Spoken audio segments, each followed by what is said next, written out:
देखु 7 तारिख दिन पुरी राजभवन ठारे घटिथिबा घटना जहाँ सोशल मीडिया हो बा किछिटा नेशनल चैनल रे मध्य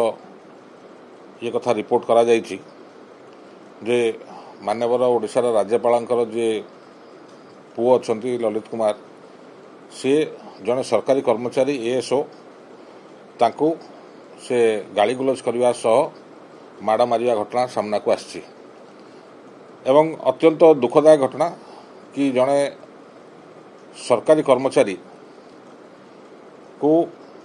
राज्य जे सर्वोच्च पाह्यारे जे प्रथम नागरिक राज्यर राज्यपाल पुओ एभली आचरण कर गोटे सरकारी अफिसर को अत्यंत निंदनीय और दुखदायक। एटी कथा होची ओडिशार माननीय मुख्यमंत्री होउचंती जीए विभाग मुख्यमंत्री एवं गृह विभाग मध्य मंत्री एवं से खुद मुख्यमंत्री निजे एवं निर्वाचन ठू आरंभ कर निर्वाचन पर पर्यंत बहुत कथा न्याय कथा कही आछंती साधारण लोक कथा बुझे बोली कही आछंती।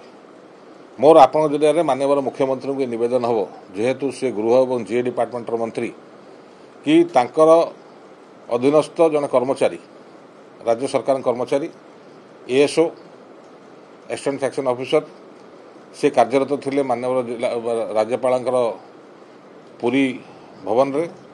एवं तांको डाकी जो भाव में तांको पुओ असल्ट करछंती से संक्रांत रे से पुरी थाना रे एतला दैछंती मानवाधिकार कमिशन मध्य तांकर पक्षरु याचिका दायर कराई सी भी ताको ग्रहण करी ता रिसीप्टा मध्य दैछंती 7 तारिख रु आज हो गला 13 तारिख ना ये संक्रांत एफआईआर देला परे पुलिस कौन पचरा उचरा कर ना से संक्रांत जा धारावाहिक कार्यक्रम हवा कथा विधिवत कार्यक्रम हवा कथा पुलिस तरफ सेटा मध्य करा जाई नाही। या पछरे कारण कौन एवं रहस्य कौन जो कथा आपण मत टिके आगु पचारे ब्राह्मण पुओ माकड़ माइले दोष नाई जदि राज्यपाल सुपुत्र जदि सरकारी कर्मचारी को एभली भाव दुर्व्यवहार करेंगे आक्रमण करेंगे मारधर करेंगे एवं तांको जदि राज्य सरकार शास्ति दे पारिबो नाही जो कथा कहुच्छी ओडिशार जनसाधारण को न्याय दिज्व एटा केदूर शाणित हम और केदूर या लोक विश्वास करेंगे सरकारी कर्मचारी सरकार को विश्वास करेंगे एक प्रश्नवाची। विभिन्न समय आम राजनीतिक दल मैंने